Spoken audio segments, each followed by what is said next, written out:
College football is changing and changing rapidly. Long gone are the days where student athletes were unable to make a profit off their hard work and determination.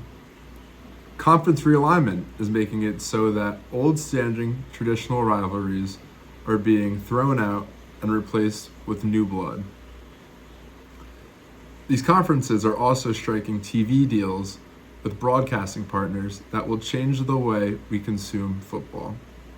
And lastly, maybe most importantly, a new playoff format will decide who lifts the championship trophy at the end of the season.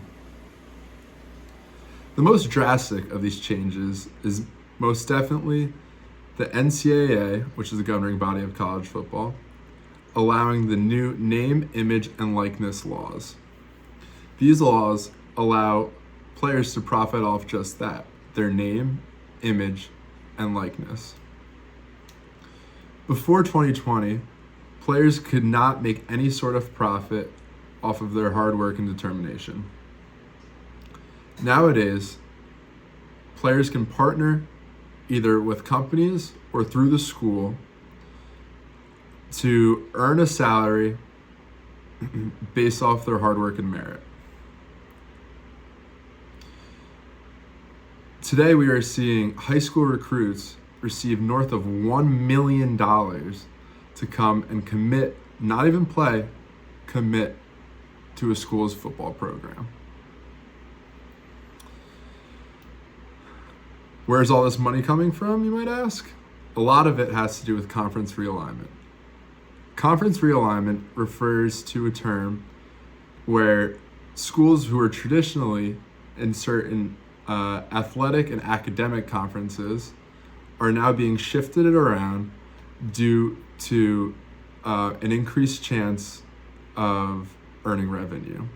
For example, Southern Cal and the University of California, Los Angeles, or USC and UCLA, are two schools located in Southwest California. These schools will be playing in 2024 for the Big Ten, which is traditionally known to be the Midwest's powerhouse football conference. Geographically, this makes no sense. Traditionally, it makes no sense. But for revenues, it makes perfect sense. These are two big brands looking to leave a conference in the Pac-12, which is where they are now,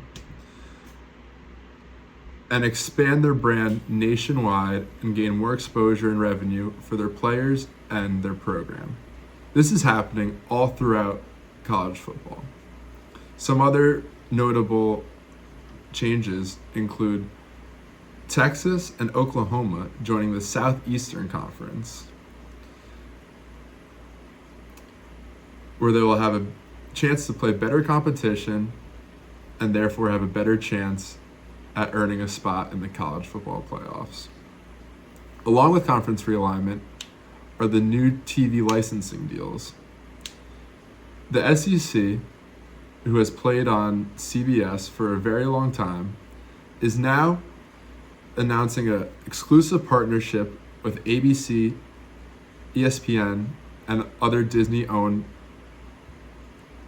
channels to exclusively broadcast their games. Filling this role for CBS will be the aforementioned Big Ten, who is leaving Fox and heading to CBS and NBC.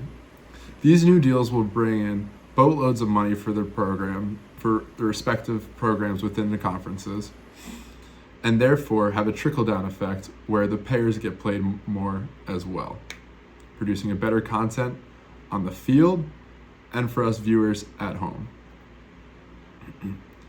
Lastly, the College Football Committee has decided to change their playoff structure. Starting in 2025, there will be a 12-team playoff, expanded from 4 teams as it is now. This will give more teams a chance at hoisting the trophy at the end of the year.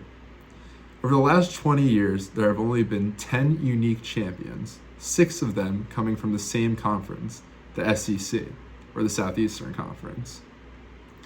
Moving the playoff to 12 teams will allow smaller schools who may be in worse conferences or schools who are not as good in the better conferences a better chance at winning the national championship. This will have massive impact as we may see a quote-unquote Cinderella run as we do in other sports like March Madness. College football is known to be a very traditional sport rooted in history and static to change. But unlike all things, the inevitability of change eventually catches up. These rules will have a long-lasting impact on the game and forever change the way it is played and forever change the way we view these amateur athletes.